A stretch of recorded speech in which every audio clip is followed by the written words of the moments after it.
I na početku ovoga videa stisnite like, share i subscribe, podijelite video sa prijateljima i bacite komentar, želio bih čuti vaša mišljenja na mom kanalu koji se zove Balkanska tribina. Link imate u opisu ovoga mog TikTok profila, tako da ovom podrškom pomažete kanalu da se razvija i da rastemo iz dana u dan. Hvala na podršci, a sada ide video. Dobar vam jutar i dobrodošli u moju novu epizodu na mom kanalu Balkanska tribina. Opet u Sarajevu smog, ono je katastrofa, ljudi, šta je ono u Sarajevu, što se dešava, zašto taj smog nekako ne može da se riješi. Malo sam se dotakao Sarajeva, Bosne i Hercegovine, naše lijepe domovine, tako da pričamo o reprezentaciji Bosne i Hercegovine. Isto tako ja sam danas gledao dosta ovih smiješnih podcasta, sve je to dobro, super, ali ono mislim dosta mi je više šuplje priče, kao šuplje priče svi u nas youtubera kao što jesmo. Tako da idemo na sport, da se sportom bavimo, a pričamo o reprezentaciji Bosne i Hercegovine. Ovako kažu prvi članci ili ti ga vijesti o tome. Vels, to jeste protivnik u baražu naš Bosne i Hercegovine, Vels objavio cijene ulaznica za Bosnu i Hercegovinu. Prvi put od 30 godina digli cijene. Naplati našem napaćenom narodu. Maja, šta je tu, je sak se sprda s nama. Velšani odredili cijene ulaznica za duel za Zmajevima zbog inflacije, povisili cijene i za djecu, kamo li to. Vels će u polufinalu baraža za plasman na svjetskom prvenstvu igrati protiv Bosne i Hercegovine 26. marta na Cardiff City stadionu, a tamošnji savez je odredio cijene ulaznica. Kako je navedeno, uvedena je nova cjenovnik, to jeste struktura u sav profit od utakmica bit će uložen u razvoj fudbala u Velsu, tako da iste cijene će vrijediti za Ligu nacija 2026.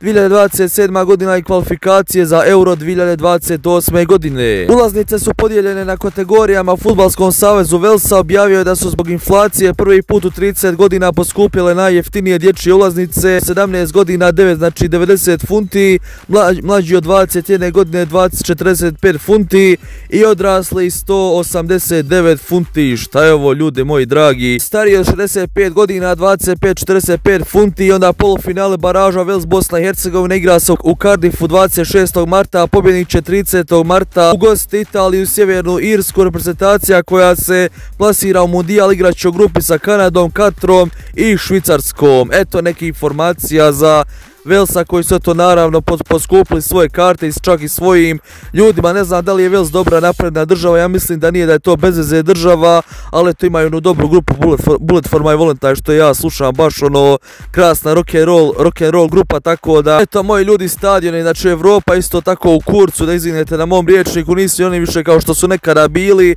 i tamo su inflacije, samo što je to Evropljani stranci znaju da riješe u savezu, to jeste svoju situaciju da nekako prežive. To su oni sposobni, a naši nikako da 30 godina to urade. Leto, šta je tu je, mislim da imamo šanse protiv Velsa, moramo dobiti ove bezobraznike, tako da Bosna i Hercegovina mora igrati na svjetskom prvenstvu, pošto je veliki bezobrazluk, pošto nismo preko 10 godina, čovječe dragi, nigdje se nismo pojavili. Sergej Barbarez, mislim imamo malo neiskusnog trenera, ali ja mislim da Barba to može sve uraditi onako po dlanu, samo da Barba nemoj da se braniš do 90 minuta, onako odbrana ti je najgore, znači samo ubistvo, za tim odbranom ćeš sve uništiti, isto tako što si protiv Austrije onako odbrana dok trebalo nam 13 minuta, znači bukvalno do plasmana direktno na svjetsko prvenstvo, branio se zadnjih 10-13 minuta, pa su nam Austrijanci oduzeli, uništili odbranu i dobili taj eto nekako sretni gol, tako da to ne smijemo raditi, a idemo dalje.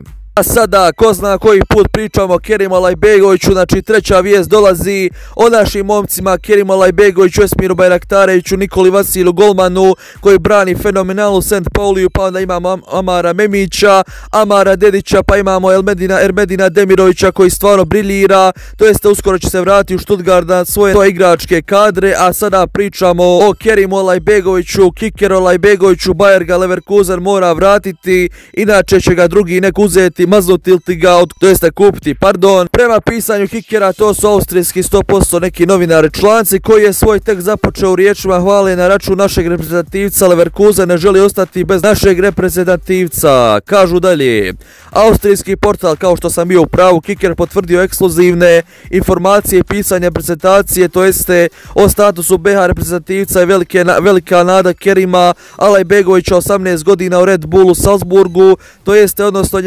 njegovom povratku u Bayer Leverkusen. Naime, kako je objavio naš portal, to jeste portalovi naših novinara Bosne i Hercegovine, Kerim će do ljeta ostati u Salzburgu, nakon čega se vraća u Leverkusen, ko šta ko. Alajbegović je na ljeto ove godine prešao u Bayer Leverkusen, iz Bayera Leverkusena u Salzburg, u dogovoru koji predviđa da Leverkusen ima pravo prvenstva, to jeste prvenstva da otkupi ga nazad. Navodno je bilo planirano da Kerim ostane 2 godine u Salzburgu, ali njegov brzi napredak je ubrzao proces. Prema pisanju Kikera, koji je svoj tekst započeo riječima hvale na račun našeg reprezentativca Bosne i Hercegovine koji nosi naslov ovako Bayer planira koristiti Alajbegovića, jasno je da se apotekari ne misle odreći Zmaja. Bayer ima opciju otkupa za Alajbegovića, tako da su ga u suštini poslali u Salzburg na njegov razvoj. Plan sa Alajbegovićem, koji je dio Bayernove strategije održavanja rezervnog tima, do sada je bio potpuno uspjeh.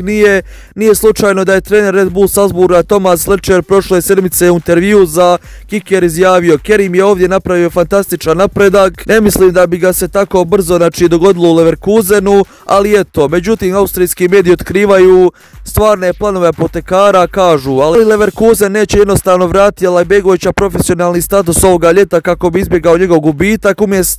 Umjesto toga cilj mora biti detaljni razvoj ovoga vrhunskog talenta na višem nivou počivati od sljedeće sezone. Međutim, hoće li to na kraju biti u Bayeru 0-4 u Bundesligi, sasvim je drugo pitanje, piše portal Kicker. Eto moj Kikeru, kako se već zoveš. Kicker, znači kikuj mene Discord, šalim se malo. Eto moji ljudi, znači Bayer Leverkusen je već, znači iskontali su da se radi o dobrom pojačanju. Samo bi ja volio Bosna i Hercegovina onako da ko Francuska, Engleska, da imamo baš ono prebrze, znači 3-4 prebrza igrača, ali eto imamo onog Amara Memić, on je baš ono brzo munja, a volio bi još dvojicu, trojicu igrača da vidim da su brzi, pošto ne volim spor fudbal, uvijek to govorim u VV ligi Bosne i Hercegovine, da stvarno igramo, mislim poluamaterski, nije da vam malažavam, ali govorim vam stvarno ljudi istinu, to morate prihvatiti, ljutili se vi ili ne, ali stvarno igramo prespor fudbal. Ne znam tu da li neki igrači u stranim državama, stranim klubovima koriste neki doping, ali da se taj doping sakrije, ne znam, napišite mi u komentarima kako to sve funkcioniše. Mislim da imamo spore igrače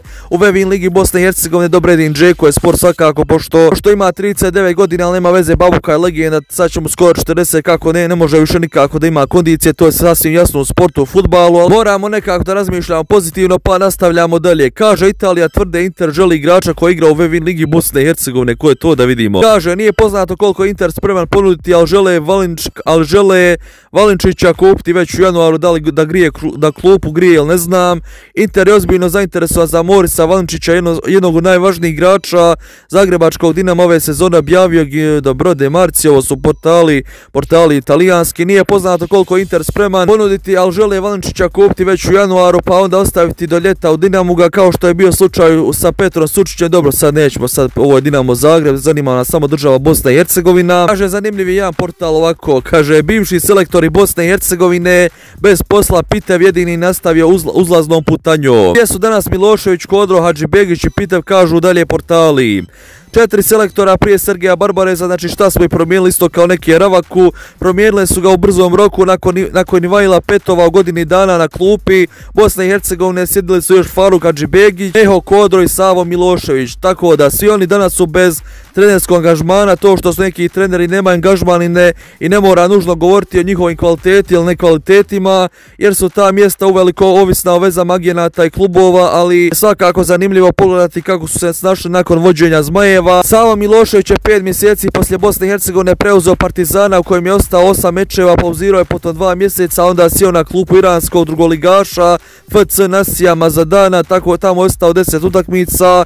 Meho Kodro nakon Bosne i Hercegovine nije radio kao trener, nego kasnije se angažovao u Veležu kao stručni savjetnik. I Faruk Hadžibegić nije radio nakon klupe Bosne i Hercegovine. Ivajlo Pitev je najviše radio nakon BiH Bosne i Hercegovine, vodio Ludogorec u 39 utakmica, pa Krajiov u 20 utakmica, a Krać je ostao Emiratima tamo koji je vodio 6 mečeva. Pitev je nakon Bosne i Hercegovine nastavio uzlaznom putanjom. Poslije izvlačenja Zmajeva iz krize iz prvog mjesta u grupi Lige nacija sa Ludogorecom je bio prvak i osvajač kupa Bugarske. Nesvakidašnja strategija Federalnog saveza Bosne i Hercegovine da promijeni 4 selektora sasvim očekivano srozala je reprezentaciju Bosne i Hercegovine na najniže grane, a teški neprofesionalizam kolumirao je kada su se Zmajevi 2022. godine ostali bez bez prijateljskih utakmica zbog navodno pokušaja dogovaranja utakmice protiv Rusije. Pa naravno kriminalac Vico Zeljković i kompanija.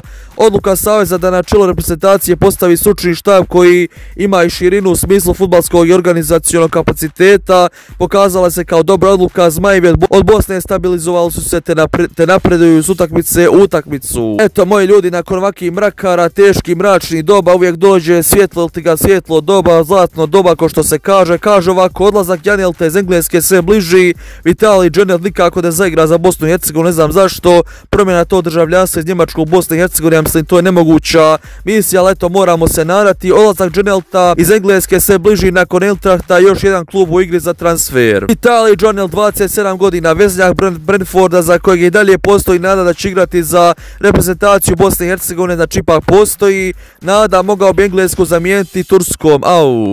Naime, kako prenosi turski medij, Galatasaray je zainteresovan za dovođenje Janjelta, a velikan Turske u posljednjih nekoliko godina često dovodi iz Premiershipa. Janjelt ima ugovor do kraja sezone za Brentfordom, a navodno se pojavila informacija da je opcija povratak u Njemačku u redove Eintracht Frankfurta. Vitalij Janjelt je prešao školski HSV i Leipziga, potom igrao prvi tim Leipziga i Bochuma, u Brentfordu je stigao 2020. godine. Ove sezone skupio 11 nastupa, Premiershipu u početku sezone imao je problema sa povredom, a potom je skoro svaki meč ulazio sa klupe. Tržišna vrijednost Janjelta je 18 miliona eura. Podsjetimo, Vitalij Janjelt je dobio pasoš Bosne i Hercegovine, a Federalni savez Bosne i Hercegovine se i dalje bori da Janjelt stekne pravo nastupa za Zmajeve. Eto, ima neka nada, koliko ćemo dočekati to niko ne zna, tako da eto. I zadnja vijest glasi, Fiorentina ne kvari samo Džekine planove i Eman Košpo trpi zbog krize. Emane Košpo gdje ode iz La Masije, stvarno niste trebali pustiti iz Barcelone, tako da nastavljamo. Eman Košpo koji ima 18 godina, ovo što ja navodno sada govorim, je ovo ljeto sa 400.000 eura prešao iz Barcelone u Fiorentinu. Nakon transfera i debija za Zmajeve nadali smo se da Košpo će nastaviti svoj razvoj seniorski, to jeste seniorskom fudbalu, do toga ipak nije došlo. Košpo je standardan, znači mladom timu Fiorentine u popularnoj primari, osim kada je priključen prvom timu. Od 15 utakmica igrao je po 90 minuta, na 10-5 je propustio zbog toga što je bio priključen prvom timu, igrao je jedan meč u Omladinskoj ligi šampiona. Nije to tako ni loše, usporedbu radi Tarika Muharemovića je slično dob igrao pa Primarevu u dresu Juventusa, tako da mladi tim Fiorentine je prvi na tabeli sa 29 osvojenih bodova. Naš talentovani defanzivac ove sezone u seriji A 4 puta bio na klupi te 2 puta u konferencijskoj ligi. Košpo je nakon dolaska u Fiorentinu igrao na 2 pripremna meča za prvi tim. Fiorentina je odmah na početku sezone upala u veliku krizu iz koje još uvijek ne mogu pronaći izlaz. U prvenstvu imaju samo 6 bodova, posljednji su na tabeli, a to donosi nikakav prostor za mlade igrače. Podsjetimo, Košpo je debitovao za reprezentaciju Bosne i Hercegovine u junu. Ove godine protiv San Marina na debiju asistirao za pogodak Alajbegovića. Ranije igrao za sve omladinske selekcije Švicarske, a nije mogao odbiti poziv Sergeja Barbareza. U novembru se nije našao na Barbarezovom spisku. Zašto? Nemam pojma šta radi taj trener, to pitajte njega. Eto moji ljudi, to su neke informacije za Bosnu i Hercegovinu, naše reprezentativce BiH, Alajbegović i Esmir Bajraktarević. Alajbegović, Esmir Bajraktarević i kako se zove Tabaković, stvarno briljiraju ta 2-3 igrača. Amar Memić također, Edin Džeko, tu i negdje, mislim eto, Fiorentina propada, moraš Babuka bježati odavde, barem u Saudijsku Arabiju, zaradi novaca, to si zaslužio, samo igra, eto, razvijaj se, davaj golove i tako, eto, to za nekog penzionera to znači sve u životu, tako da eto ljudi moji, eto 2-3, to jeste 3-4 igrača dobro se drže, ostali ne znam, isto tako golman Nikola Vasilj 5. Tako odličan St. Pauliju, stvarno, znači dobre partije pruža, samo moraju se aktivirati neki reprezentativci Bosne i Hercegovine. Mislim da to nije njihova krivnja, ali ne znam da li imaju talenata, mislim da imaju, naravno nećemo ih ponižavati. Bosna i Hercegovina ima talenata, samo treba igrati od prve minute, a ne sa klupe da ulaze u 70. i 90. minutama, to nikako ne dovodi ni do čega, tako da moraš naći neki levacki klub da dobiješ minute, da igraš, pa onda se prodati u dobar klub, da ne griješ bez veze klupu. Tako eto, to su neke naše, to jeste moje informacije koje sam prošao, a mi se čujemo u narednim klipovima, a do tada lijep vam pozdrav svima i čao!